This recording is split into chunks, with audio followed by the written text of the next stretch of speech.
always an angel, whether they're. And the thing of it is, like, are they creepy looking? Yeah, well, everybody freaks out, right? Like when they see an angel.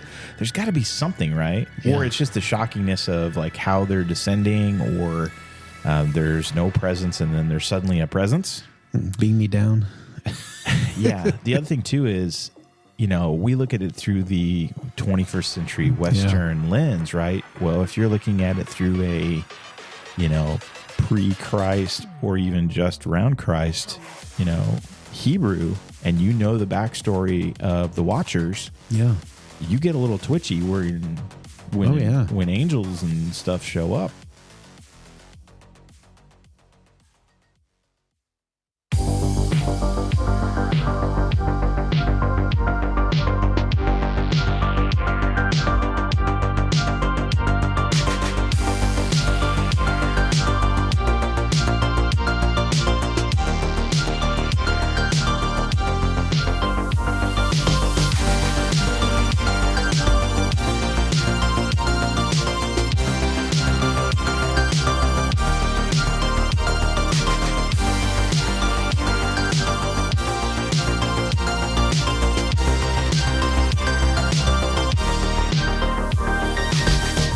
Hello and welcome to the Tin Foil Hat Club. I'm Kyle. And I'm Ben. And thank you for joining us yet again.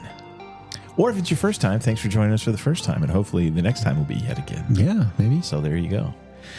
So we are meeting to record today on our first truly frigid, horrendous day of the winter season. We had an easy December. Yeah. But January's been easy so far. But today, winter in Indiana finally showed up. Yes, it did. I think was registering negative 30 wind chill this morning. But we didn't get the snow. No, we have didn't. Our neighbors next door who were here originally when we got here. They are singular. We have one person who lives next to us. They moved to Wisconsin, and they had some pictures that they shared online, literally up to their knee. They got hammered, but it was fun. It was fun watching them play in the snow. They didn't have like the wind and stuff we did. Yeah. But yeah, they got smashed. Yeah. We follow a lot of Michigan Upper Peninsula stuff, and they were all excited up there. They were getting snow. Yeah, I like the snow. If it's going to be cold like this, dude, I want the snow too. I like snow. I just don't like driving in it. Yeah, that's the old. If I had a snowmobile or a 4-wheeler, I'd be out there playing in it. Yeah, they had a gator. They were towing his wife and their little girl on, and it was pretty awesome. Yeah, that's fun. Yeah, we need some toys here, but maybe someday. Maybe. We'll see. Waiting on that mailbox money. That's right. It's a little inside joke between Ben and I. But thank you for joining us yet again. We have decided for this episode, we believe it or not, we actually sat down and I think we planned things out. We'll see if we stick to it. We'll probably have some deviations until like September, I think. Yeah.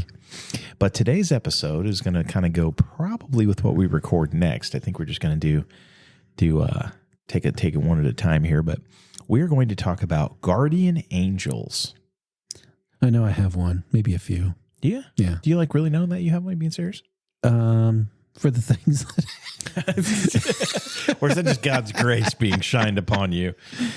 But we hear a lot of stories of that, right? Like where like people actually see or experience like, they believe their guardian angel protected them in this particular situation or whatever. Oh yeah, right? I believe that. I mean, I even have a story that.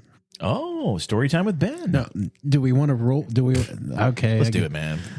We were at a family get together with Maria's family, and one of her uncles rode his motorcycle. And it was a long time since I've been on a motorcycle, and this was kind of. It was a not a good one to get on when you haven't been on for a while. A death cycle. So I'm going around and everybody's cheering Ben, Ben, Ben. Yeah, in your head. Yeah, no, her family was actually doing that. Okay, cool.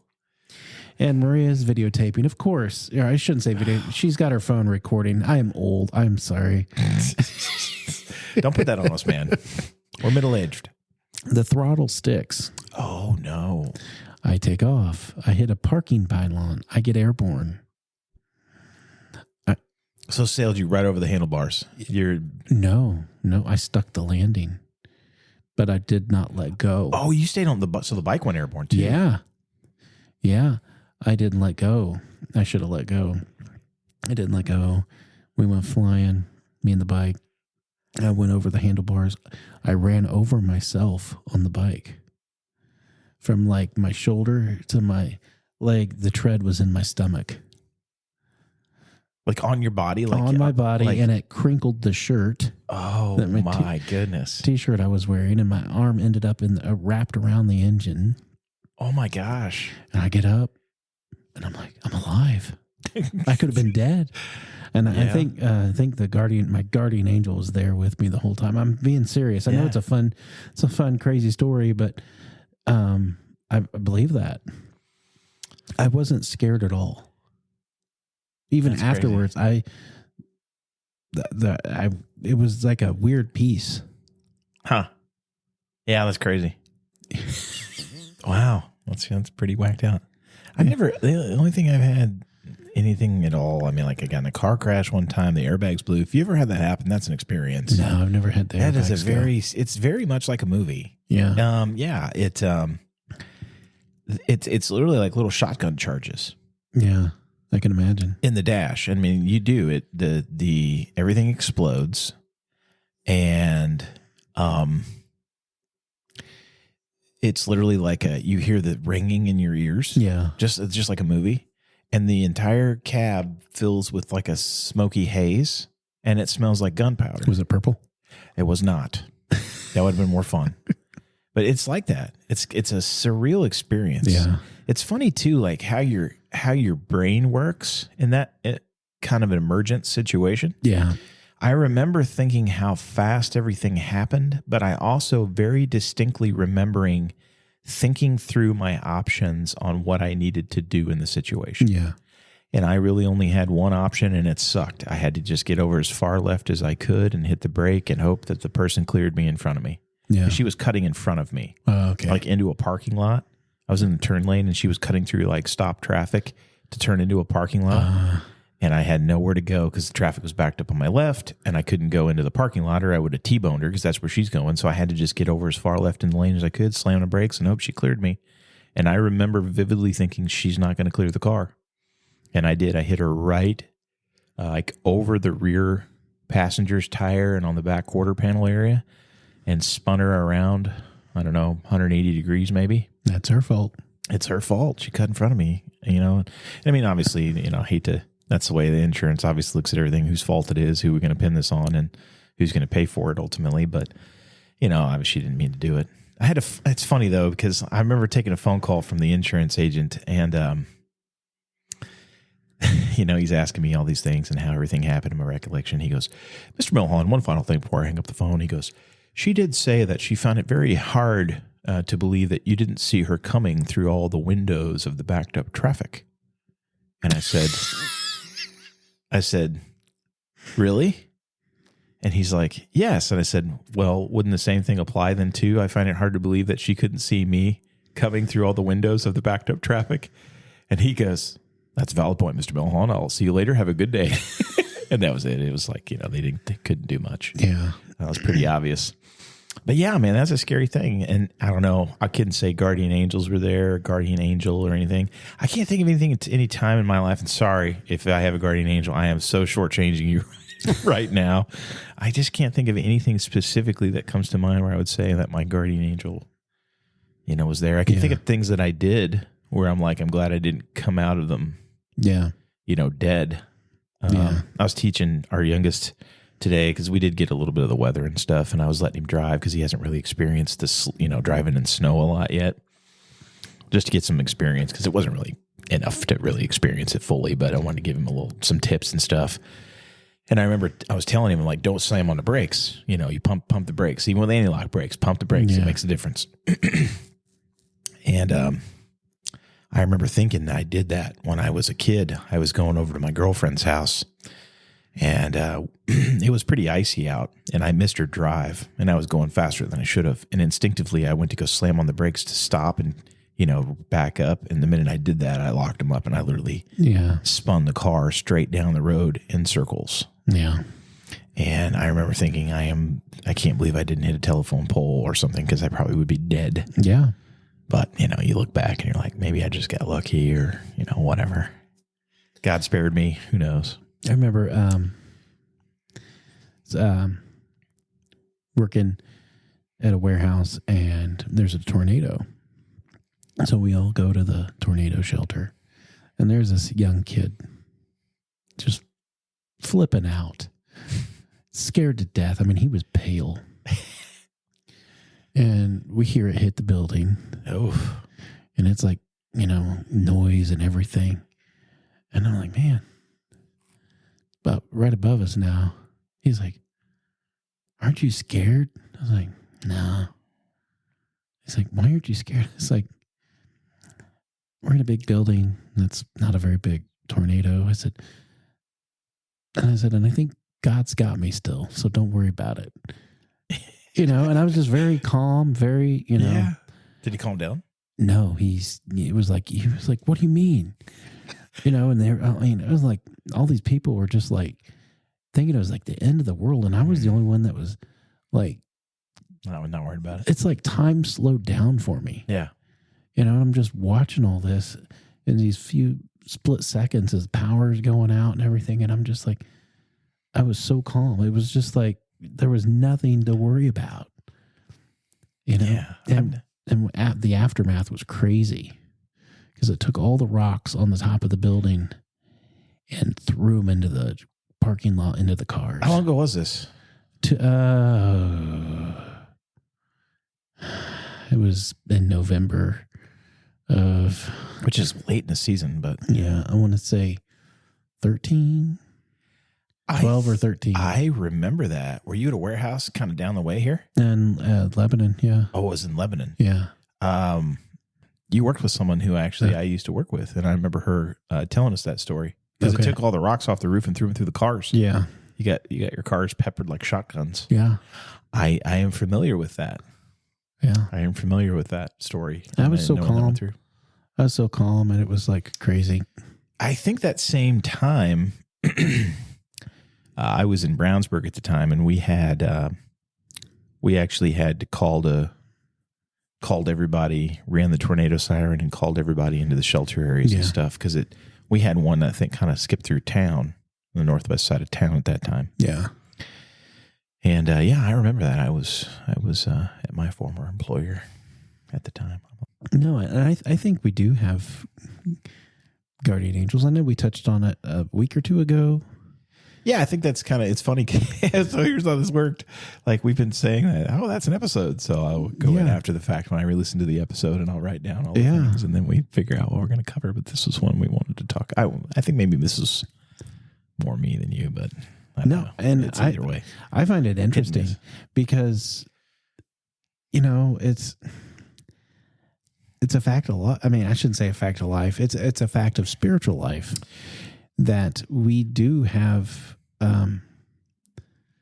things, angels or whatever you want to call them, watching us. Yeah, so this is probably the main verse that I kind of had picked out for the day, because I think it's interesting. The connotation here in the context surrounding this exchange, because it's Jesus that says this, is specifically directed towards the children. Yeah. But it leaves you with the impression of, I don't know why this would stop. Yeah. And it's found in Matthew chapter 18. And so we kind of got into this verse before, but we didn't get into this part of it necessarily. We just I think we kind of mentioned it and went on. We did, because we were more focused on the beginning part of it, which is I think this came up when we were talking about the Eternal Fire episode. Yeah. We were talking about annihilationism. And I'll kind of rewind a little bit. That picks up back in verse 8. Because Jesus had to give you the context, Jesus had pulled the children close to him, and he's kind of, teaching the disciples this about kind of like through the children, but he's really talking about sin in general. And he says, so if your hand or foot becomes a snare for you, cut it off and throw it away. Better you should be maimed or crippled and obtain eternal life than keep both hands and feet and be thrown into everlasting fire, which is where we got into with Yeah. the eternal fire and annihilationism. And if your eye is a snare for you, gouge it out and fling it away. Better you should be one-eyed and obtain eternal life than keep both eyes and be thrown into the fire of Gehenna, which we discussed what that was in detail. See that you never despise one of these little ones, for I tell you that their angels in heaven are continually seeing the face of my Father in heaven. Yeah. So we can clearly see there that Christ is saying that they have angels, at least. It says it's multiple. Yeah. And one of the things, too, that's kind of funny as I was thinking about this episode this week, it's kind of a fascinating thing to get into because it kind of takes us a little bit, in some ways, full circle back to where we started all this with Enoch. It always comes back to Enoch. Because one of the things you can read in Scripture, and one of the things that is exceptionally clear when you read the book of Enoch, is angels are not just cookie cutter. Yeah. Like they have different jobs. Yeah. And they have different classifications, if you will. And some are more messenger angels, and some are more protecting angels. And when you go back to the book of Enoch, the angels in that particular instance are called watchers, which clearly would state, and their whole intended purpose when you read the story is to come down and help guide us and watch over us and help kind of shepherd us. Guardian angel. Yeah. Right. But they didn't do that. But they left their purview, right? Which it says in the Bible, and were punished for it because they decided to commit the crimes that you see in Genesis 6:4. Yeah. And so it's like, we've talked about this before on the show, and I think anything that we have that we talk about, whether it's like minotaurs or centaurs or any kind of mythical creature, I think it existed at one point. Yeah. That's where that comes from. Yeah. And then we have instances like this or like that where we have these mythical creatures. And I think it was a real thing at one point. Yeah. And it's either been done away with, or in the case of the angels, still continues to go on till to this day. Yeah. Going with the guardian angel, one of the I think it's third Corinthians, because there is more than 2 Corinthians. Paul is talking about when he goes to the third heaven, and he just actually describes it.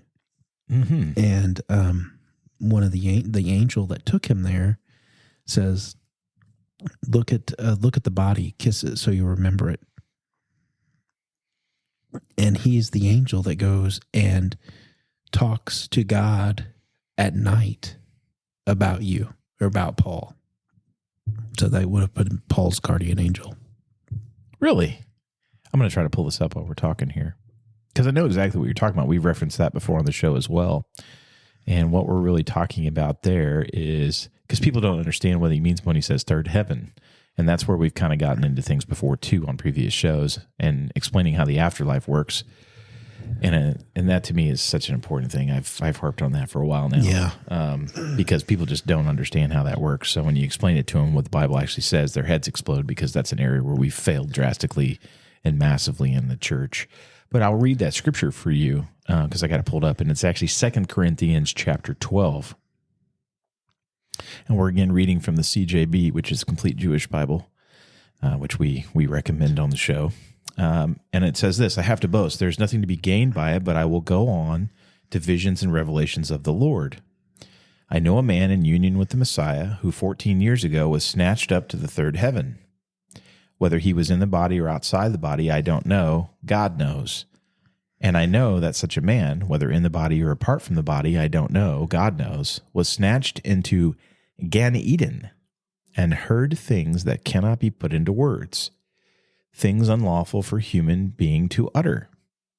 About such a man I will boast, but about myself I will not boast, except in regard to my own weakness. If I did not want to boast, I would not be foolish, or I would not be foolish because I would be speaking the truth, but because of the extraordinary greatness of the revelations I refrain, so that no one will think more of me than what my words or deeds may warrant. So I think he's actually talking about himself here. So he had an out-of-body experience. Is really what you're reading here. At least that's definitely what comes off the page to us. Therefore, to keep me from becoming overly proud, I was given a thorn in my flesh, a messenger from the adversary to pound away at me so that I would not grow conceited. 3 times I begged the Lord to take this thing away from me, but he told me, my grace is enough for you, for my power is brought to perfection in weakness. Therefore, I'm very happy to boast about my weakness in order that the Messiah's power will rest upon me. Yes, I'm well pleased with the weakness, insults, hardships, persecutions, and difficulties endured on the behalf of the Messiah, for it is when I am weak that I am strong. And it must go on here to talk about he must get back into it at some point. No, this is a book that's not canon. Oh. They're like 3 Corinthians? Yes. I've heard about this. Actually, 2 Corinthians is 3 Corinthians. Really? Yes. It would be the 2 Corinthians. I have heard about this, but I have not looked into it. Yeah. So there was a book to the Corinthians that was just deemed no bueno, huh? Too crazy, probably. Or they probably didn't have enough of the text or something. Didn't fit the narrative. Yeah. I'll have to dig into that one. Maybe we'll do a show on My it. dad's even mentioned it in church, like it from the pulpit. Really? Yeah. Like good job, Larry. High five. Your dad gets in all kinds of stuff from the pulpit that most pastors won't talk about. Yeah, I know. And I was like trying to look into the book of Baruch too today because it gives a lot of mention to guardian angels and things, but I didn't want to buy a book. You can probably find a PDF most of that stuff. Yeah. And I was just like, I've got it upstairs, I do believe. I think it's one of the apocryphal books. Yeah, it's a good book. I haven't read that one yet, I don't think. They say I have it, but I didn't know where it was. So I was like, I could probably just download it like I download everything else, but that's no, crazy it wasn't there. isn't it? So yeah, that's kind of the first thing that popped in my mind, but that is not the first reference in Scripture to any kind of angel. I mean, we see a lot of angelic instances in the Bible. Oh yeah, and used to varying degrees. Yes, and then you get into the extra biblical text, and you see even more where they have been used to varying degrees. Yeah. Which one of the most interesting to me is actually where it discusses it as an angel in the Bible, I do believe, but it depends on what translation you read, because in other translations it refers to the person not as an angel, but as the slaughterer. You know where I'm going, don't you? The angel of death. Yeah. Which is what we see during the Passover from Egypt, the Exodus from Egypt. Yeah. So they're supposed to go mark their door frames with the blood of the lamb, and then the angel of death will pass through and kill all the firstborn of Egypt. Yeah. This was like the last straw before Pharaoh decides he's going to let the Israelites go and release them from captivity. But when you read our CJB, it does not say anything about an angel. It says the slaughterer. Yeah. Right. Now, the interesting thing is, too, when you get into the extra biblical text and you get into the book of Jubilee specifically, it gives the slaughterer a name, and the name is the Prince Mastema. Yeah. Which is probably a whole nother show into itself again. So it's just interesting because what you see through this when you start digging into it is there is this whole hierarchy structure when it comes to the spiritual realm. Yeah. And angels and specifically demons, but then you get entities that we wouldn't think would necessarily fit into the two. Yeah. Because I do not believe, matter of fact, it's very clear in Jubilees that the Prince Mastema is not the angel of death. I don't think he's an angel at all. Or is he? I don't know. That's the $1 million question. But he's definitely not a demon. No. Because you have to, that's another failure of the church, because the church has no idea what a demon is. Yeah. You know, and you can, when you understand the backstory to this stuff, and again, you read some of these things, you have a much better understanding of when you read Scripture of when translation is not good. Yeah. And I think it's in Revelation where it says, in a lot of the translations, the angel and his demons will be cast into the lake of fire. Yeah. And I'm like, that's not good translation because, because Satan does not have, they're not his demons. No, when we were talking upstairs, one thing I just remembered from one of the conversations about what Michael Heiser said was, like, in the New Testament, it's unclean spirit that is a demon. Yeah, exactly. And Yeah. so when you read an unclean spirit, it's a demon because there's no place for them. No, and that's exactly what their punishment was, as clearly outlined. I think in the book of Jubilees, it outlines. Because I think it's a combo pack between Enoch and Jubilees. I forget which one says what. all the giants, The Nephilim. it's their spirit, their Yes, souls. that's their punishment. It's they're the demons that roam. Yeah, and they have lost their thing that they cherished the most, which was their heroic stature, right? Yeah. This giant stature that made them, rulers of all because of their size and their strength and their power. And they are now these Maybe that's why disembodied spirits. Maybe that's why they like crossbred so they could inhabit them. Oh, that's true. Could be a good point. What? Dinosaurs. Dinosaurs, yes. Dragons. Dragons. Yep.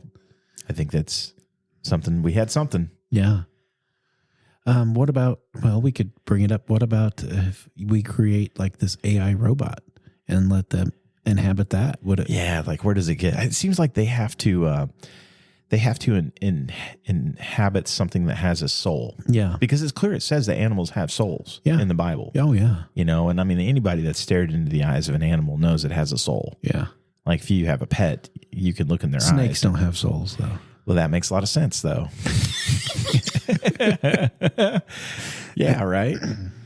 We were talking to a friend of ours who is he's the one that I will call if things ever really hit the fan and we need to live off the land. Yeah. He's the first one I'm calling. And he has done all kinds of stuff, raised animals, slaughtered animals, the whole nine. And he says, man, it's hard to kill a pig. You can't look it in the eyes because it's very intelligent. Yeah. And he says, you can see the pigs working out what's going on here. Yeah. And he says, you kind of have to come around behind them and do the deed. I used to work at a The deed would be slitting its throat, just to clarify. But used to work at a slaughterhouse. Well, it was a processing yes. facility. And So they'd already been killed. no, well, we did the killing there too. Okay. Yep. And so my oldest son, he worked on the kill floor for a while till he looked in the eyes of a cow. I remember you saying this. And he said he was done. And that's one thing they said. They said, don't look in the eyes. He did, and he was just done. Because you could see the life Yeah. that you're just He never taking. did. He never did it. He just helped process them from that point. Yeah, and that's so rough, like clearly they're here for that purpose. Yeah. They're under our purview. They're here to be food. They're here to work, but they do have souls. And just think there's angels in charge of them. Yeah. Because Because anything that has life, Yes. and there's angels in charge of it. And that's why we've had this conversation where I it's know. like, I don't Can't. think I could kill anything because angels have charge of you. Here's an interesting question. This is just us getting off into the weeds as we do. But do you think prior to the fall, do you think that they would have harvested animals? So slaughtered animals and eaten them? Because otherwise, No. what's their purpose? I don't think so because I think God created all this stuff for Adam. Yes. So everything God created was pretty much for Adam to give him some kind of Purpose. fellowship or whatever until he was like, wait a second. He has nobody like himself. He had all these other animals that he named. So I know what I'll do. No suitable helper. Yeah. I always like to think of that. Like, I think we typically, like marital people always think of that. The women are always like, yeah, you boys need a helper.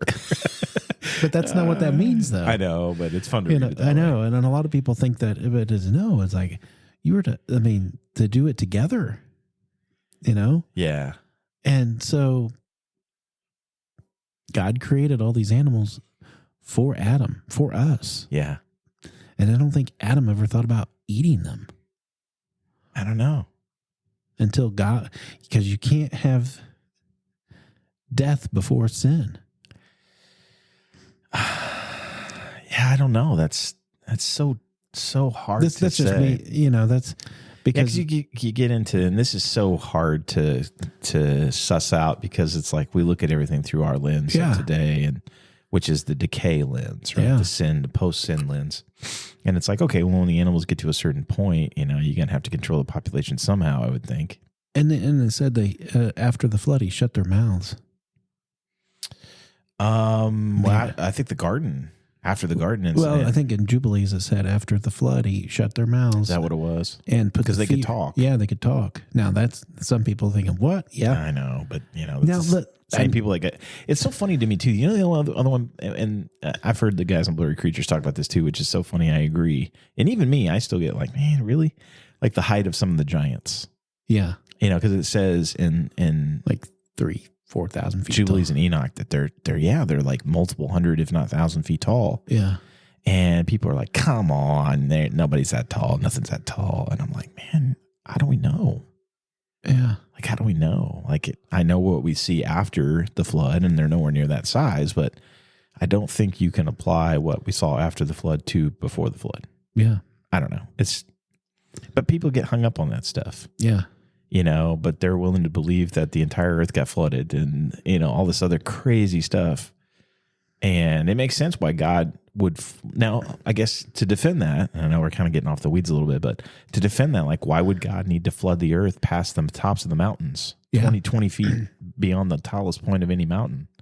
Why would he need to do that? Yeah. Well, if you're going to drown some, if Yeah. you're going to drown some brothers that are a couple thousand feet tall, you're going to need a lot of water, Yeah. right? You will. So it's just kind of fascinating. And that's why all these chimerical creatures, Yep. they don't have souls, Yeah. you know? And even like, you know, God's telling you to go and wipe everybody out. No Yeah. souls. Yeah. And there's no guardian angels over them. You know, no, It's you're not true. protected. You're not protected if you're No. not part of God's creation. Now, would that, You're fair game. how about today when they create something? You know, I think today, and I'm going to get really controversial here because I've seen it firsthand. I've stared in the eyes of it. We have talked about what I call the psycho Olympics. Yeah. All right. And what I mean by that is you have a narcissist that sits at the bronze level. Bronze medal would be narcissist. A sociopath would be a silver medalist, and then a psychopath would be a gold medalist, right? It doesn't get any crazier than a psychopath because they have no conscience whatsoever, right? Yeah. They're not afraid. They have no conscience whatsoever. They just, they have DNA missing, but all three of them have DNA missing. Yeah.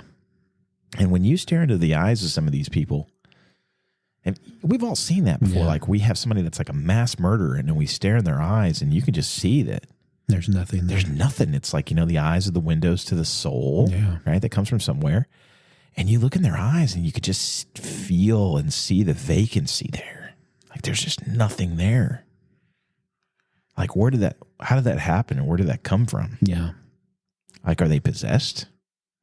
Is that what happens when you get possessed? Ugh. Or is there just nothing there? Yeah, there's no soul. I mean, so, you know, like we, you know, are raised in the church and we're like, everybody can be saved. And I'm like, you're not saving that. Yeah. How are you going to save that person?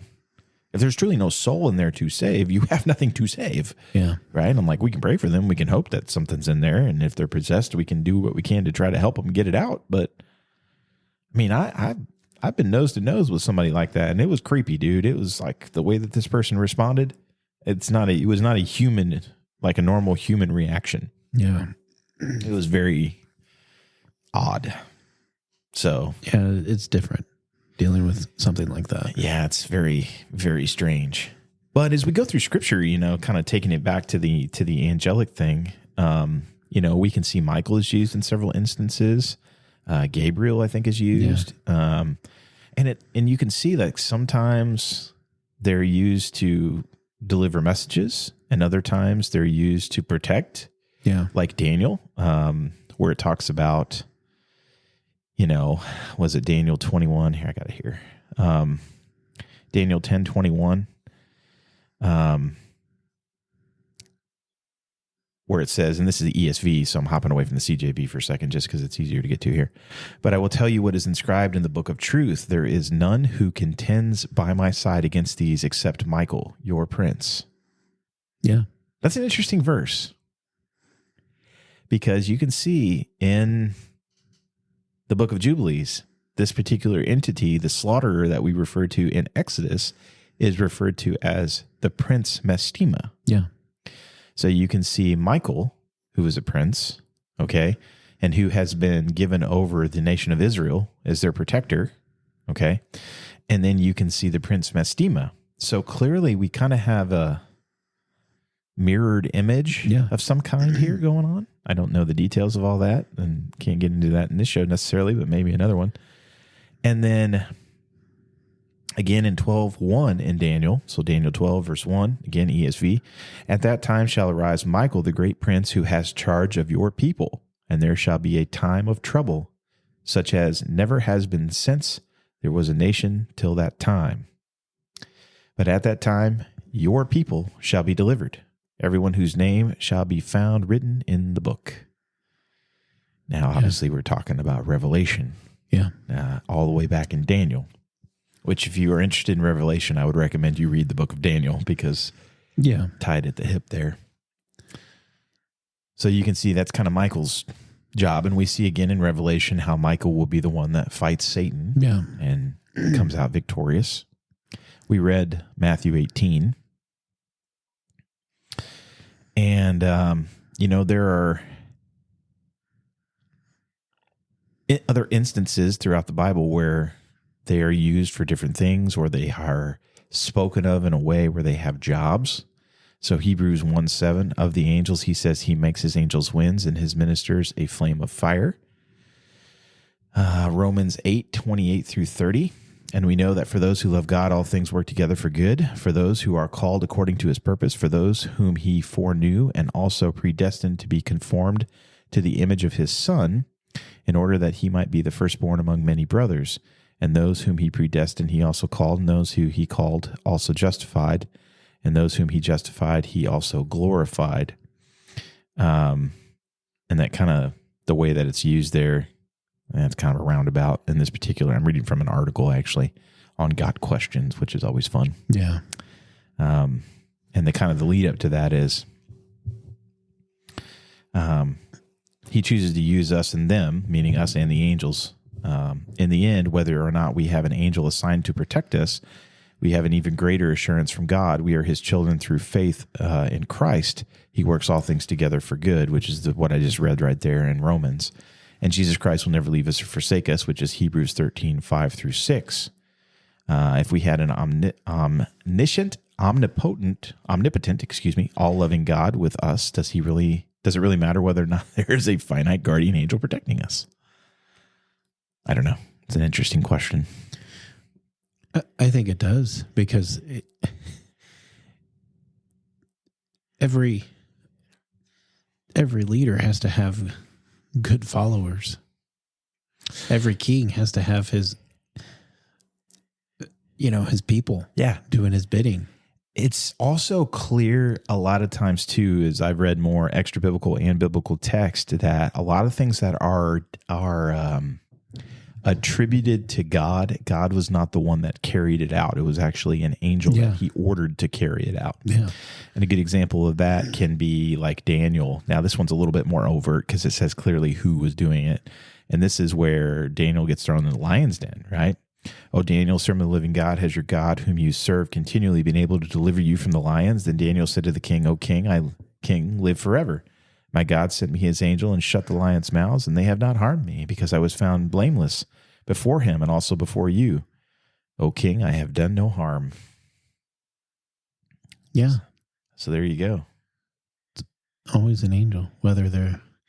And the thing of it is, like, are they creepy looking? Yeah, well, everybody freaks out, right? Like when they see an angel. There's got to be something, right? Yeah. Or it's just the shockingness of like how they're descending, or there's no presence and then there's suddenly a presence. Beam me down.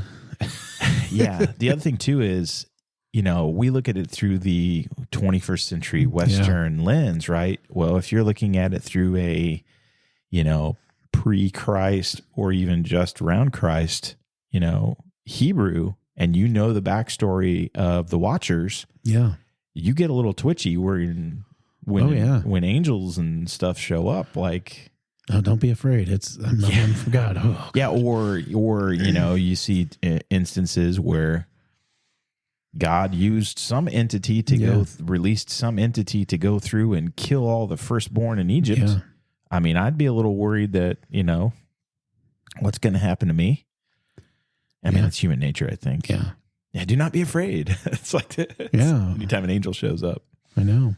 There's a fantastic exchange at the end of the book of Enoch when Enoch is born, or excuse me, when Noah is born. Yeah. And he is kind of described almost like an albino. Yeah. And he has these glowing blue eyes. That lights up the whole room. And his dad was freaking out because he thought his wife had slept with a watcher. Yeah. And he goes running to Methuselah. Lamech is Noah's father. And Methuselah is Lamech's father. And then Enoch would be Methuselah's father. Yeah. So he goes running to Methuselah and he's like, Dad, I think we might have a problem. And he's like, go ask Enoch, go ask Grandpa. Nope, it's okay. Am I in trouble? And he's like, no, he's good. Yeah. Yeah. That's kind of a cool thing. But you can see why they would be freaking out, man. Yeah. Because I think it even talks about it in there. Like, did you fornicate with a watcher? Yeah. Is that what I got going on here? Yeah. So kind of a crazy story. And I think even Moses had like a look about him as well. I do recall that, but I don't remember where that comes from. Was it? I don't remember if that's extra biblical or biblical. I can't remember. I don't know. Interesting question. So, yeah. Go ahead. We're getting off into the weeds, I guess, but it was an interesting observation someone made that I had never thought of when it talked about the transfiguration that happens. Christ is in Caesarea Philippi, more than likely up on Mount Hermon, and he takes was it Peter and John? Peter, James, and John. Yeah. Peter, James, and John up with him, and he is transfigured. He glows white, but he also has Moses and Elijah come down. Now, the interesting thing is, in that particular instance, Elijah makes sense, but Moses does not, from what we have in the Bible. Yeah. Because based on everything you read in the Bible, Moses should technically be in Sheol. Yeah. And there's an interesting passage in Jude. Yeah. Where it talks about there's an exchange. The Assumption of Moses. Yes. Between Michael and Lucifer. Yes, which is a book we do not have anymore. But there's an interesting exchange in Jude that is from that book where he references they're arguing. Michael and Satan are arguing over what to do with Moses' body. And I was just reading that. Were you? Yeah. How funny how we come full circle. And it was, but Michael never did charge him. He did not bring one word. It says he didn't even dare. No.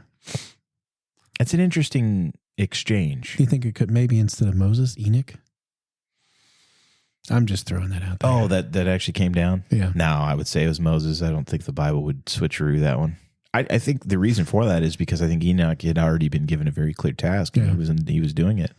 The way that it reads to me, I think pretty clearly between Enoch and Jubilees, Enoch's responsibility became that he is known as Enoch the scribe, and he was actually placed back into the garden, and he is actually recording the sins of man. And he's the one that's recording the book of life. Yeah. Yeah. But I just had to throw that out. No. It's kind of a fascinating thing. But the other thing too is we got talking about this the other night, and it was kind of fun because it's like, the other question was, well, how did they know who it was? I think they just knew. Yeah, I mean, you could say that too. Like I went a joke route with it. Where like, Peter gets up and he's like, hey, Jesus, do you want me to prepare? Do you want me to prepare it for Moses and Elijah? Kind of like questioning. Yeah. You go to a party and you're not sure who those people are, but you think you do. And Yeah. you're like, hey, is that Steve and Betty? Yeah. No. And, nobody knows where Moses was buried. No. Only God knows. Yeah, And- right. And And it seems to me maybe we have a third entity that never touched Sheol. it could have, he was God's best friend. Who else other than David? Who else? He walked The only other one would be Abraham. with God as you do with a friend. That was Moses. And I would say those two, their relationship that they had was friends. They fought with each other. They got mad at each other. Moses, God and Moses. God and Moses. Yes. Yeah, and God was even going to kill him at one point. Yeah. Early on. Yeah. And then, how you're with somebody that long, you have some kind of relationship that I'm just like No, it's true. thinking of all the things that Well, it's just kind of like what we got into last week, which is, the believing versus trusting. yeah. You can have, you can believe all kinds of stuff, but trusting is another level. That's how you develop a good relationship with somebody. Yeah. And, you got to think that this person was put in charge of freeing his people, right? And had to be, and was in charge after that, right? Like you're in charge, you're the head honcho, man, in charge of everything. And is literally talking. Who else gets talked to directly? Yeah. How many people? And I think when I was going, instead of the promised land, God just went ahead and took him home. Moses.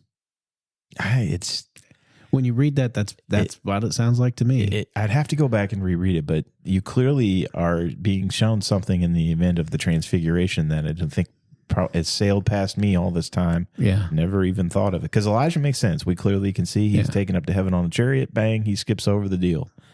And then you can read the story of Enoch. Clearly he's taken. And whether you even read the book of Enoch or not, you can go into Genesis and you can go back into Hebrews, and it clearly tells you in both places he did not die. He was taken by the Lord. Jude mentions it because what was it at the beginning? The only thing that he says is Enoch testified. Enoch, the seventh from Adam, testified about these people long ago when he said, Okay. And then he quotes it word for word. He doesn't necessarily get into the life cycle thing aspect of it. I thought maybe he said, I'm so used to Genesis taken. Yeah, he got taken. But then again, it repeats that in, what was it, Hebrews 10, I think. The Hall of Faith. Hall of Faith, where it's talking about all these people. And he says he was just taken, man. He never tasted death. He was taken. The other thing, too, is when you read those extra biblical texts, he's being phased in and out. Yeah. It's clear in Jubilees, anyways, that he's being phased in and out. But it's, we got sidetracked tangent there. But, when you get into the spiritual realm, crazy things happen. Yeah. So, I remember too, and I think you read this in Exodus, I do believe, and then also I know it's in some of the extra biblical texts. I think Jubilees again, because just for those of you who have not read Jubilees, it does touch upon the fall, the giants, the watchers. It does touch upon that. It gives a little bit more insight, but it doesn't focus on that specifically. It mainly is focusing on things that happened after the flood. Yeah. And to give you a little backstory, this is actually, this book was supposedly dictated to Moses at God's command through an angel. I don't recall the angel. I don't think it says what angel either. So the angel is recounting for Moses to record creation and everything that kind of led up to the time that they're in. And it's just kind of fascinating. Yeah. I'll have to go back and reread some of the things about Moses and what happened to him when he died. But, I'm like, he's on the mountain 40 days. Oh, yeah. They couldn't make it 40 days, man. That always kills me. These people, these people just watch God swallow the entire Egyptian army in the Red Sea and everything that got him out of there. And they couldn't make it 40 days while he's on the mountain before they started making idols. So we've touched upon that one before, but Yeah, I know. It's That's crazy. human nature. Yeah. We fail every day. We're really good at it. Yeah, I don't know. But with the, I was looking a little bit today at the Assumption of Moses as well, and it got into a little bit of why, what Lucifer was saying about Moses. It was like his past sin of killing the Egyptian. Oh, it's from the murder. Yes, that's why he was like, well, he's murderer. He can't get in. Ah. You know. Mm, So interesting. yeah, and funny that he's always using like old stuff, nothing new. It sounds like a really hurtful relationship. Always dredging up the past. I know. Just couldn't let it go. I know that, and that's what Satan does. That's what he does, man. He knows nothing of the future. He only can drug up the past. Yeah. I know we went way off of what we were. Not really, but I mean, because this is all part of the spiritual realm, Yeah. you know, and all part of the spiritual story.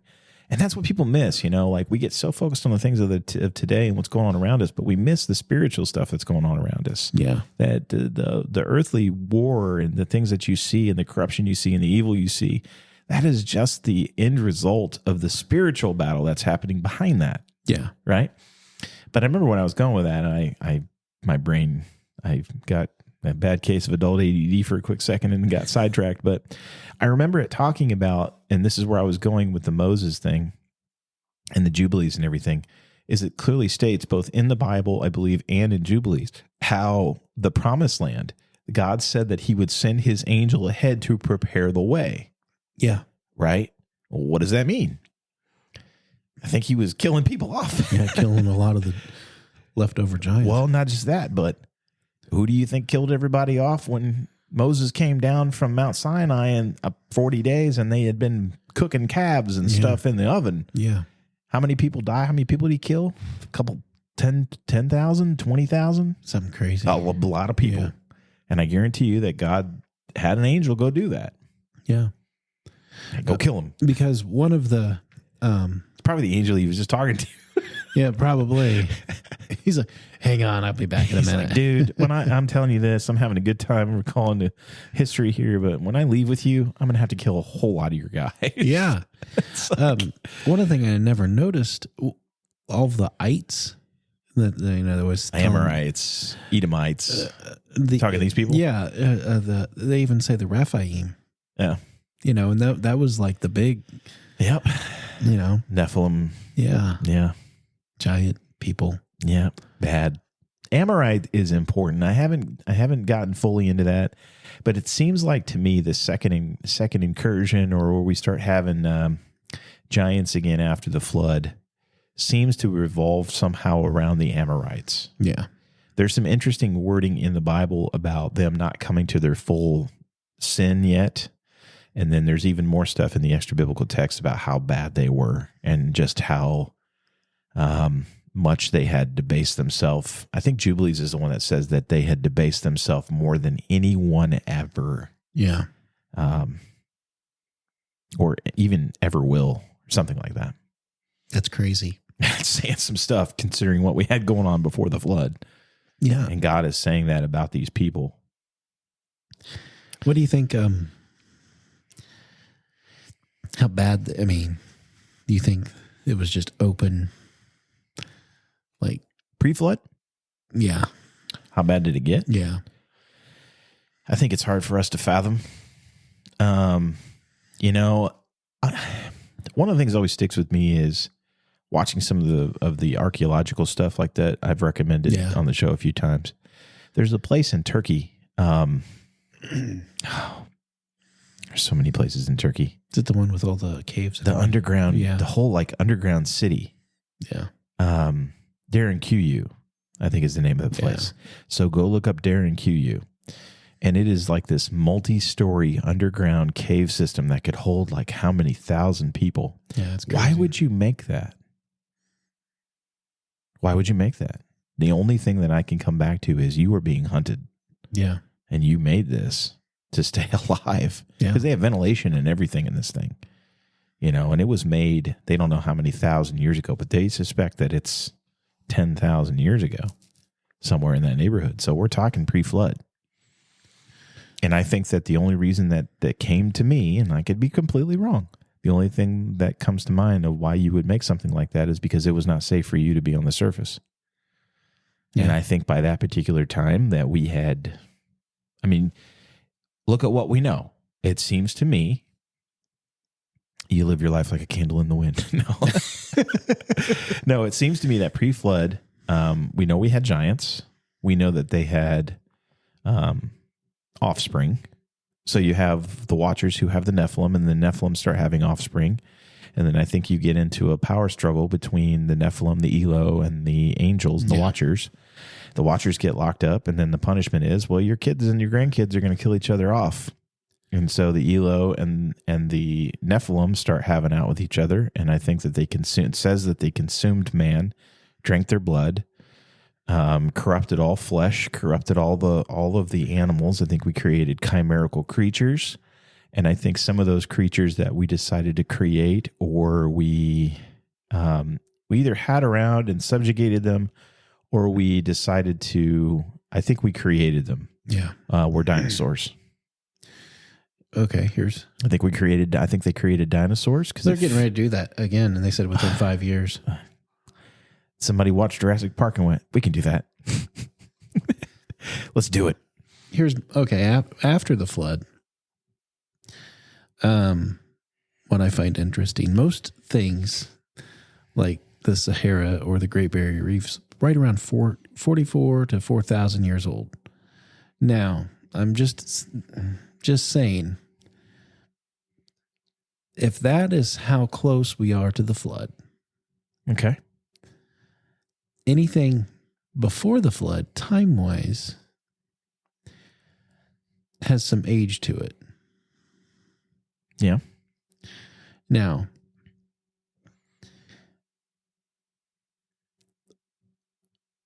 could our calendars be off? You mean like a long time? Yeah. I think so. See, now the other thing too is I think when we start doing this carbon dating and all this, I think it's wrong. I think you're trying to do something that is flawed. You're like, it's this time because that was alive. Yeah. Well, why is it that time? Well, because that was alive. Yeah, I think they've blown a lot of holes in carbon dating. Yeah. Like the Shroud of Turin is a example of. Well, that's kind of not a good example because I think they did pull samples from an area that had been handled all the time. Yeah. So, yes, you're going to have more modern DNA on there. But I think when you get into that, the other thing, too, is we've touched upon before, at least from my standpoint, you can see a clear manipulation of time in the creation story. That's going to throw everything off. Sorry, I threw that in. No, that's okay because, it's an interesting thing because angels were created for a specific purpose, right? I mean, very clearly stated that they were created for a specific purpose, especially like Jubilees is great for this because it does talk about much more detail in creation in some instances and how the angels were created on day one. Yeah. I believe Christ existed prior to the creation of the earth. Oh, I do too. I think he was the firstborn. It says it in the Bible, the firstborn among creation. I do not subscribe to the regular normally accepted taught thing in church of, I guess it would be Trinitarianism to some degree, where they're all singular entities. I do not, that does not match up with biblical. Come on. The way the Bible reads. I know, heretic, burn me at the stake. That's another show we're going to do. We've already talked about that one. That's one I brought up the other day. I've kind of looked into that too. Have you? Yeah. It doesn't read that way. It doesn't make any sense. Nobody's ever been able to explain it to me in any way where it makes any sense whatsoever. See, I've always taught that they were a singular entity. This is how I would tell it to kids. This is how, okay, you have ice, you have water, and then you have vapor. It's all the same thing, but it's different. Yeah. It's of the same makeup, but it's different. Yeah, see, now I was always taught that literally they are one being. I think the normal church teaching in the Trinity is that they are one being, and how one being, like I can be a father and a husband and a son at the same time. Yeah. And I'm like, but I'm still just one person, Yeah. right? But I can be these three things. And that's how it was always taught to me. And I'm like, the thing I always had a problem with is like the language, but I know that's like, we'll make an episode of that, but Yeah, we won't get into that. no, we won't get too much into it today. 'Cause- We're 'cause I already could throw something- doing enough to rock the boat. We'll rock that boat another day. Go ahead if you want to throw No, in something. I'm going to hold that one And back. hold that one back? Yeah, I'll be honest. I'll hold it back. Yeah, but when you go read like Jubilees, you can see that angels were created on day one, and it talks about all the different kinds of angels and their overall different variations in nature, kind of like you alluded to, I think, a little bit when we first started our conversation. And you can see that very clearly that these angels have different jobs. Yeah. You have angels that are in charge of war. You have angels that are in like Michael's clearly, and you have different. Even names for some of them, like you have archangels versus just a regular angel, and then you have watchers and seraphim. See now, cherubim and seraphim to me are not angels; those are different beings. The way it reads to me, I'm not. yeah. No, I'm you're just- saying in God's creation, Yeah. yeah, And then you have the living creatures, the beasts, and everything. yeah. So that's It's like on a spiritual level, we have no idea what everything does. yeah. You can only really read and try to deduce as much as you can through the Bible, and it does. And I did this a little bit not too long ago when I was teaching. Cherubim are specifically designed to be guardians of like God's throne in some way. Seraphim are designed to announce God's presence and to claim his glory. And then angels are kind of like hands and feet, the doers. And, you can see like in Genesis where it talks about Noah. And this is a good example of when you get into the extra biblical text versus Genesis. And this is a very minor thing. People don't need to get caught up in this because it's like potato. It's like if I'm a mob boss and I order someone to kill you, Ben, who's really responsible for the killing? The mob boss. Right. I'm like, it was on my command, right? So I'm just as much in the mix as the person that actually carried it out. And that's a horrible analogy to compare to God, but it's kind of the same concept is why I went there. But in the account of the flood, when Noah goes into the ark, in Genesis, it says, and God shut him in. In Jubilees, it does not say that. It says the angels are the ones that sealed him in. Well, the angels did that on God's command, so we can just attribute it to God. And the angels helped him build the ark. And it does appear that that's the case, which is not stated in Genesis, but it is stated in Jubilees, which makes a whole lot more sense. Come on. A guy and his... Yeah, sorry. right. His three kids. No wonder it took him 120 years to build it. See, now I don't think I don't think it took that long. I don't either. I'm just saying that's what people say. Yeah, I don't know where they get that from. Well, yeah, I know where they get that. They're getting that from the verse where it says, "I won't contend with man forever; his days will be numbered to 120." I think that's clearly stating that going in the future, mankind will not live more than 120 years. Which you look now, and we've got people that are living right around that time frame, but it's lessening. And we don't live as long anymore. Yeah. So that's a good indicator too to me that we're near the end. Yeah, is because we got people that don't live that long.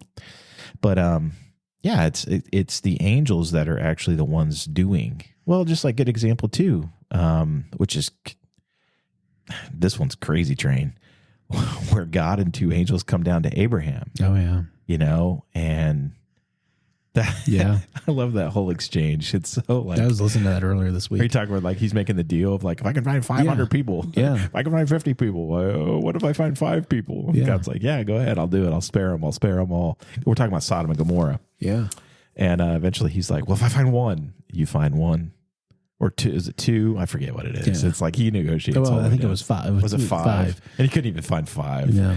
So it was like, you better get a lot out of there because I'm killing everybody. And then the 2 angels that are with God. Because it's God. Yeah. Like having this conversation with Abraham and 2 angels like on the earth, and he invites him in and he's like, honey, go make cookies. Yeah. Let's take care of our guests. And then the angels literally walk from there down into Sodom and Gomorrah. Yeah. And the whole mission is to get them out Yeah. because It's God's going to destroy it. I listened at 1st of December. I listened to Jasher, and it goes through how bad Sodom was. Oh boy, I can only imagine. It was I know, take Jasher, what it is, but as a historical book and what they would do to people, awful. I mean, they would stretch people just to stretch them. If you were found in the street at night, they would stretch you. Till you like come apart? Yeah. They just did that for fun. And you weren't allowed to give anybody food or anything. You were supposed to take from them. And they would just let people die. Yeah. And it's more, I think it's more than, I mean, it was just wicked. I mean, it's more than sexual sin. Yeah, It was it's just a whole nine. It's everything. They had no care for anyone's life. Yeah. Kind of like today. Pretty much. It's not open season on the streets, but man, it's not far away from it, is it? No, I'm sure some places there are. Yeah, I'm sure there probably are. I can't, and that's the thing Adrian and I talk about all the time. Like, I can't even imagine what God sees every day. I know what I see just on the small little snippet of what I'm allowed to see and what my brain can handle. And I'm like, I can't even imagine what God sees every day. And that's why he gives you guardian angels. Man, I tell you what, it's got to break his heart. It's got to break the angels' hearts too. They have emotions. I know they Clearly. do. Yeah.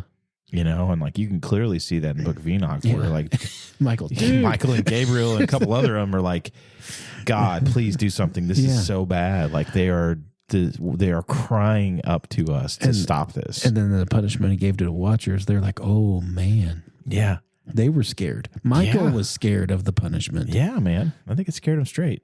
Yeah. I still believe they all have free reign to do whatever they want. If they want to sin, like y'all want to ride that train, go right ahead. I think after that they were like, I'm not doing it. I mean, why? I mean, okay, I'm going to bring it up. Some people say they're sealed. Like I had a conversation with your dad earlier. He thinks that they were sealed after that. Yeah. So I mean, I have to dig into that to see for sure. But you think they were sealed? I think they were. I don't know. I'm gonna bring this up. I'm just gonna throw this out there. I started watching. I told you this, the movie Noah about the flood and about the Watchers and how wrong they got it. How terribly wrong they got it. Did they get into the Watchers? Yeah. They did. Right in like the first 15 minutes. Oh, wow, really? Yes. And but then it was they were saying that they were there to help mankind do everything they were supposed to. And it was pretty much, they said the creator left pretty much. No, okay. Yeah. And the first part I didn't have any problem with until you said the creator left. Because he said, well, I'd have to see. I'd have to see what you mean by that. He said, we came down and then he cursed us here.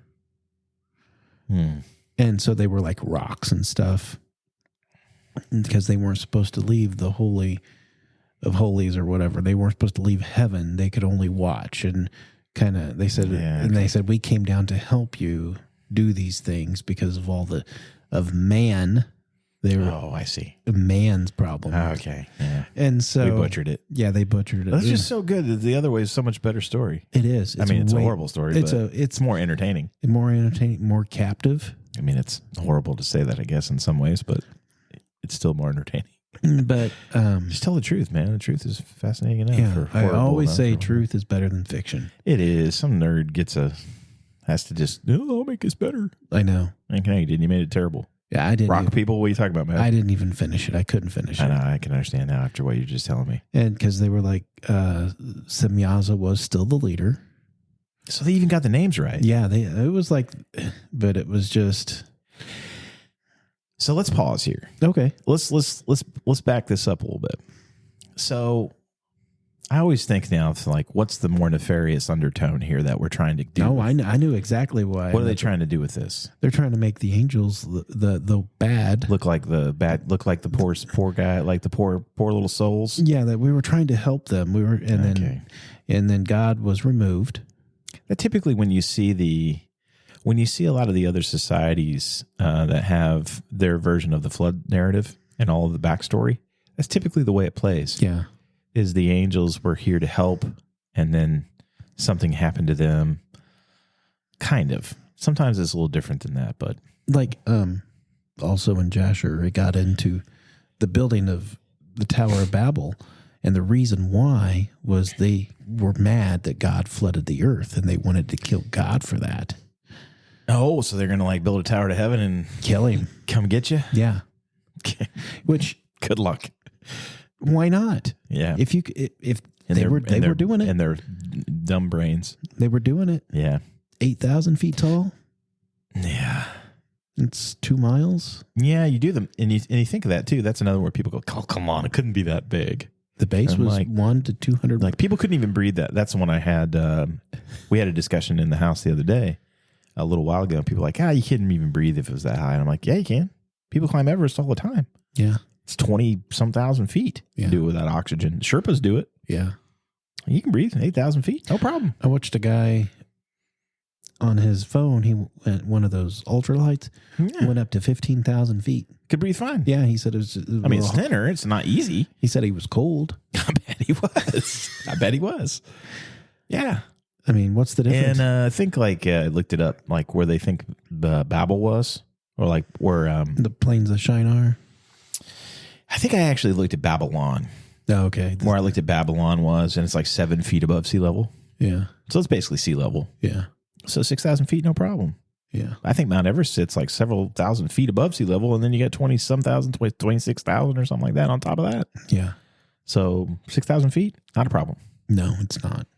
I read somewhere too, like some of the versions, I forget where I got this from, where they deliberately coated the bricks in some kind of pitch too that would make them waterproof. Probably. I could So see. where it's like, God tried that once, but we're not having that again. Yeah. Good luck. We're going to trick you, God. And what's in Enoch? It said there was one thing built with stone and one built with brick.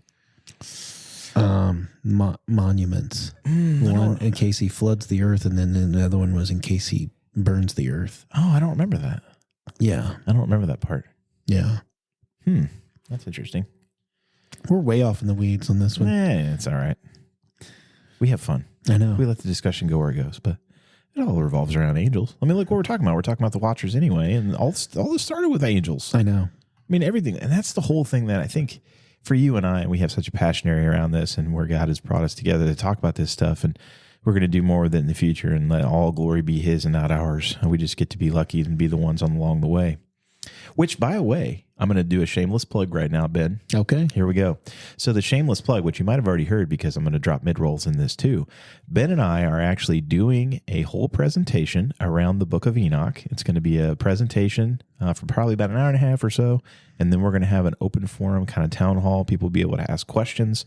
We are actually going to do that March 23rd. It's going to start at 6 p.m. and go till 8:30 p.m. Doors will open about a half hour prior to. We are doing that at Ash and Oak, which is actually a wedding venue, believe it or not, over in Avon, Indiana. Yeah. So Ash and Oak, you can actually buy tickets for that on our website, the thc.com, and or the so TFH. It's funny. I've been so used to typing it. TFHC.com. So www.thetfhc.com. My goodness, what a salesman am I. So www.thetfhc.com. You can go there and you can buy tickets for $25 a piece. We'd love to have you. Yeah. We want to fill the place. We want to fill the place. So all glory be to God. Help us grow for God and spread the word, because we feel like this is so important to understanding. Every discussion we have, you can bring it back here. Yeah. And that, not because we try to, but because it's so important to understanding our backstory. That is. And I think it's been deliberately removed. I think it was a huge focal point by the enemy to remove this knowledge, to pull the wool over our eyes Yeah. and make us see things differently than what they really are. Even devalue Christ's time here Oh, yeah. in some way. Oh, yeah. You know, and then most people would hear that and they'd be like, oh, how could you say that? I'm like, because it's true.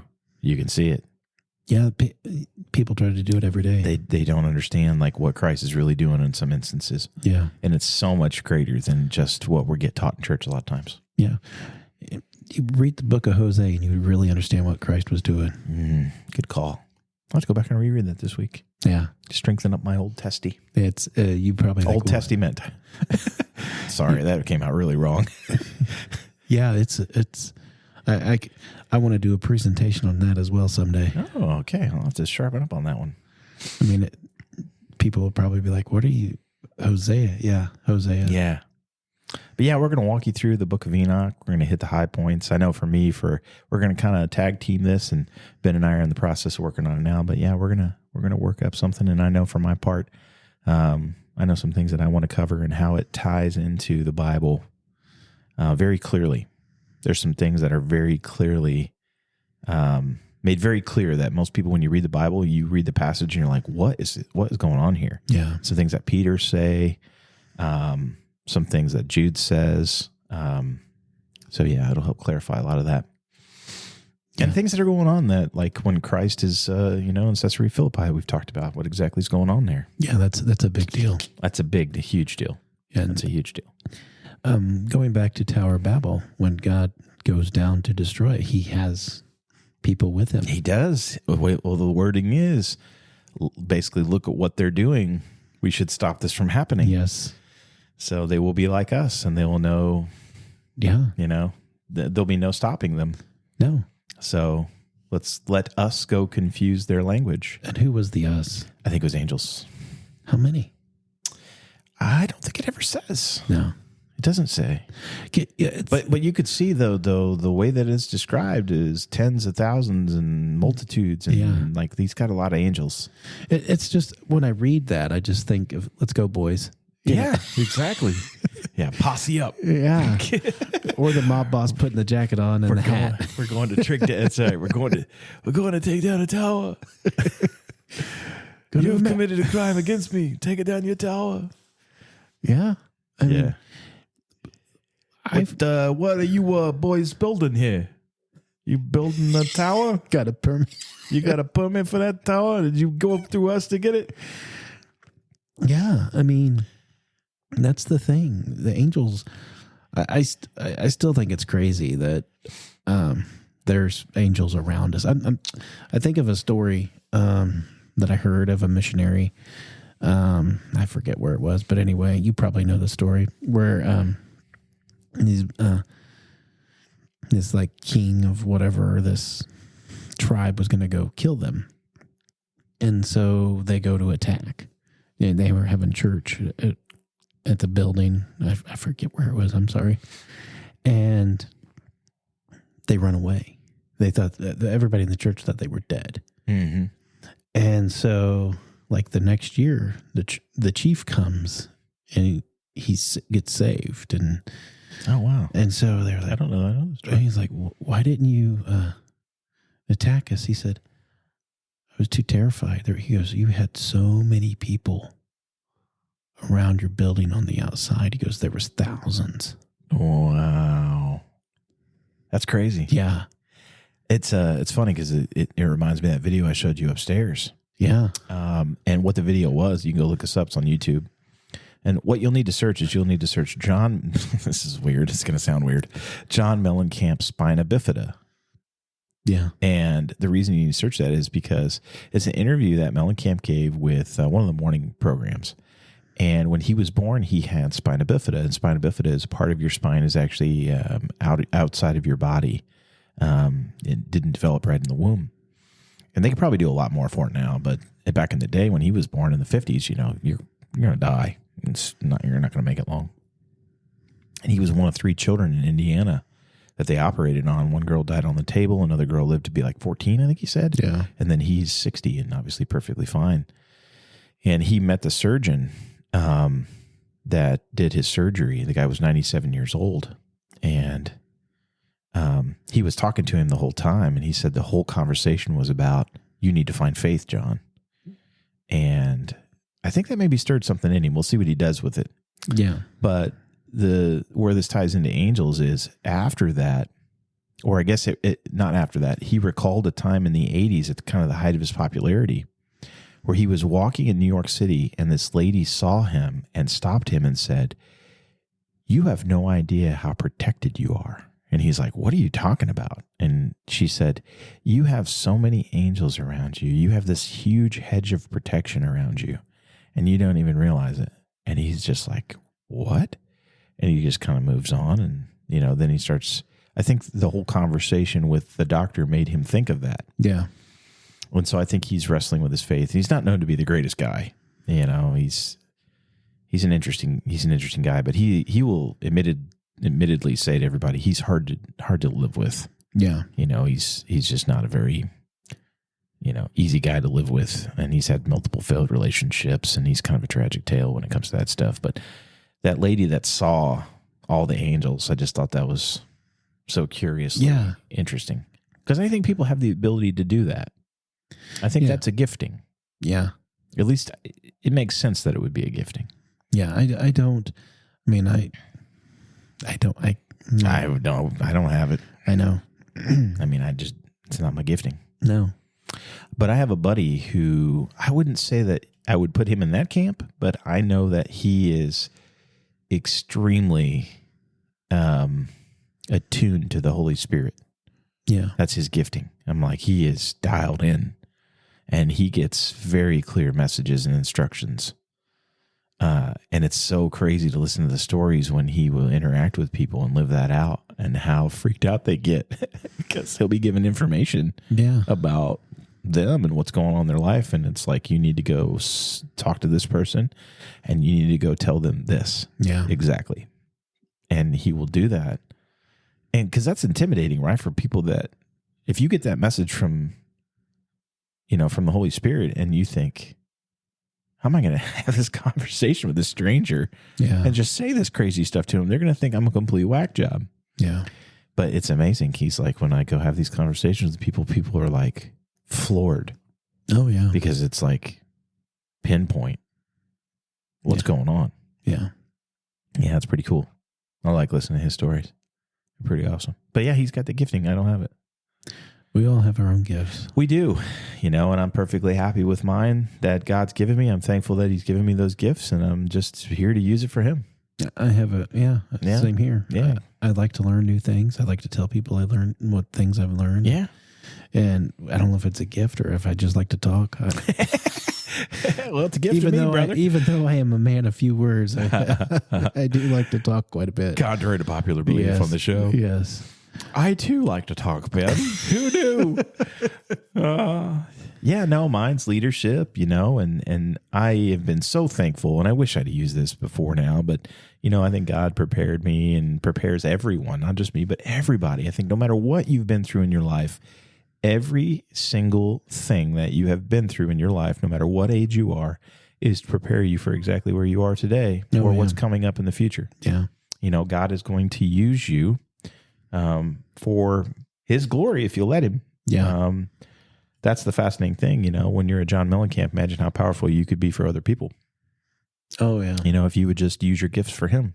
Like, obviously his gifts are very clear to all of us. He's a gifted musician and artist, and he could be using those gifts to reach people for God. But, we get caught up in the world and we use them for ourselves. Yeah. And sometimes it goes well and sometimes it goes really bad. Yeah. And it's just so much more rewarding and fulfilling when you decide you're going to use your gifts for the Lord. Because he'll put you in, it's like having the world's best agent. Oh, yeah. Like he knows like the perfect places to put you and the perfect people to pair you with and situations to put you in to use your gifts if you'll just do that and you'll let him do it. So, like us. Yeah, exactly. It's so weird. I still think it's the story, brother. It's the weirdest thing. It's a crazy story. I think we were both looking that we didn't even know we were looking. Yeah, right? Like desperately seeking Susans.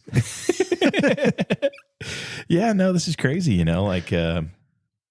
just the whole journey. It's been such an amazing thing, and watching our families, get closer and blend together, and the church and just everything. And yeah, it's been such a cool thing. And it's not even been a year, dude. I know. It's kind of an insane story. I know. It's crazy. It's very cool. It's one of those where we probably appreciate it now, but we'll appreciate it much more later. Yeah. And it'll be even cooler when we look back, in retrospect at when we know more of the story, like we're kind of living the story right now in some ways.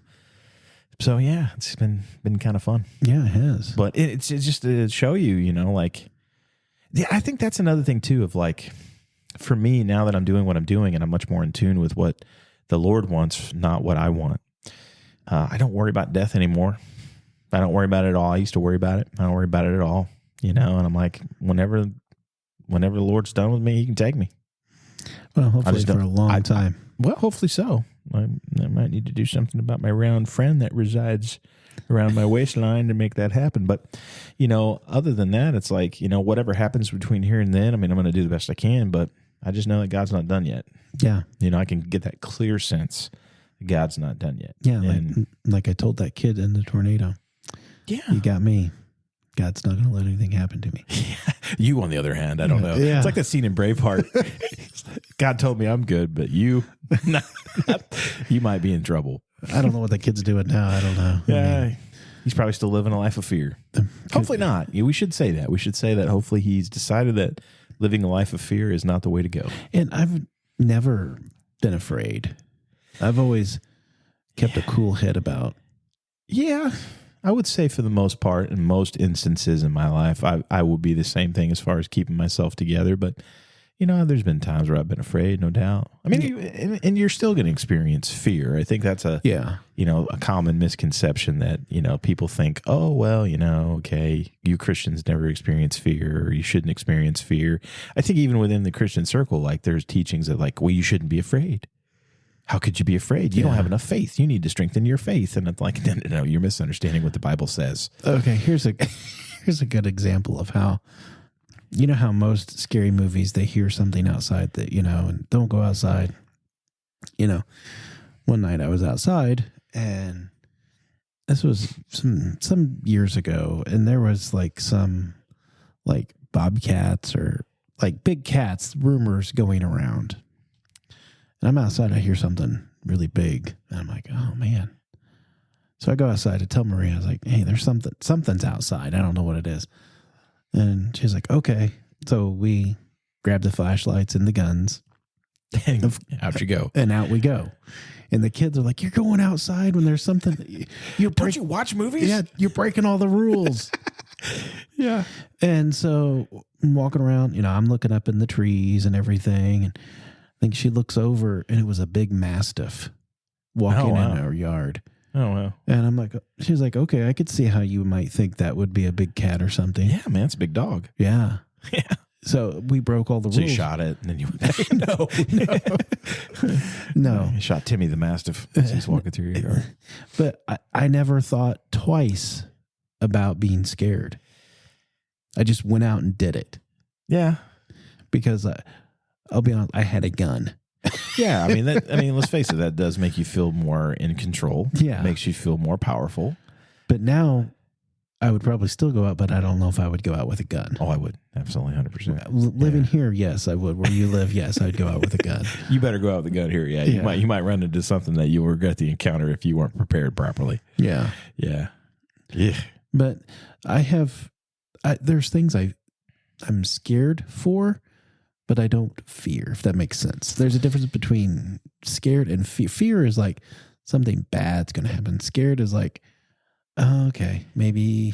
Yeah. I don't know. Maybe I'm. No, I get what you're saying. I think so. There's a difference between, I would still put it in the camp of fear, I guess, for me, if I had to word it, but it's a different kind. Yeah. Right. It's like the kid you encountered in the tornado is living in a spirit of extreme fear. And that probably permeates his life a lot, not just during tornado time. Yeah. And I think a lot of people are frozen by that. They live in a spirit of fear. Yeah. Right. And that's a very paralyzing place to live. And it's like handcuffing yourself. Yeah. You're never going to experience life to the fullest if you live through the lens of fear.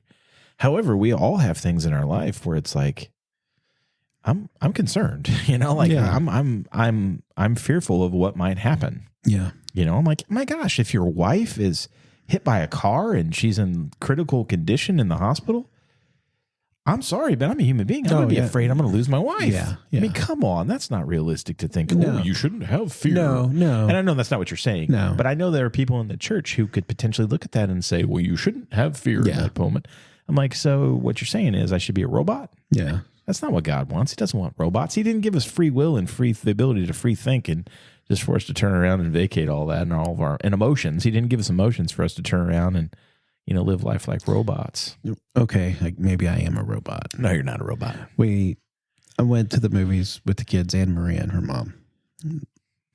I went with the kids at one time and then Maria and her mom at a different time. They all cried at the end of the movie. I had like maybe one tear, if that. Whatever. I'm going to take you to go see that new wrestling movie that's out. I bet you bawled like a baby when it was something that you were more into. And I'm like, that. And they were like, didn't you? I was like, yeah, it moved me, but it's not. Yeah, it wasn't something that just was for you. It wasn't deeply touching. Like Now, I will tell you, I bawled at the end of Hachi. I think maybe I've seen that movie. About the dog? Yeah. I was like, Richard Gere. yeah, Maria came out of the room and she's like, what's going on? And me and the girls are just bawling on the couch. You know, I have to say, I am a huge movie buff. I've always been a movie buff my whole life. I have probably do not want to know how many hours of my life or years of my life I have given to watching movies. So I've watched a lot of movies. And I appreciate a lot of the aspects of movies that a lot of people don't necessarily focus on, like cinematography and things like that, and how music is used. And like one of my favorite composers of all time, I think he's right up there with anybody you ever want to mention, like a Bach or a Mozart, is John Williams. Oh, yeah. I think John Williams is a genius, and we are so lucky that he's still alive, and it's probably not going to be much longer because the man's in his 90s, and he's really pulling back from everything. Michael Giacchino is another one that's coming up. He's really good. He's taken over a lot of the John Williams stuff. But anyway, I'll clean my nerd up when we're done. But one of the most masterful pieces of cinema I have ever seen in my life, and they do it in like 10 minutes time. And it's done through imagery, very little dialogue, and music, is the beginning to the movie Up. Oh, yeah. Pixar. Yeah. That if I was to start a film school to show you how to take an audience on an emotional journey through the simplicity of just imagery and music and the power of what you can do, that would be the masterclass of any movie ever created on how to walk someone through the emotions of a marriage. I thought you were going to say the end of Return of the King. No. That one, I cry at that one. That's a good one too. My Friends, You Stand for No One. Yes. Yeah, that's pretty powerful. Especially if you've dedicated 10 hours of your life at this particular point with these characters. That's a pretty good scene. But I think all in all, the gold star is the first 10 minutes of Up, especially if you're a married person. Yeah. And you sincerely love your spouse. When you watch that, oh, dude, that is an incredible piece of cinema. Yeah. So if you want to go bawl like a baby, go watch the first 10 minutes. I didn't. I'm sorry. You're right. You're a robot. I am a robot. I felt sad. And at least you felt something. I felt fear if I lost my wife.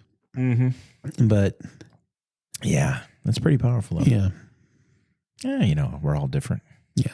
My master class ain't your master class. No, I'm a robot. You're the last 10 minutes of, or last 10 seconds of Lord of the Rings. Oh, man. My friends. You bow for no one. I know, and if you were to understand the whole implications of that, yeah, it's like even greater. Yeah, it's a very tongue-in-cheek movie for the Bible. Yeah, it is. Yeah, and so is Lion, the Witch, and the Wardrobe. Right, both those guys were friends. Yes. So Tolkien and C.S. Lewis. Yes. So yeah, interesting.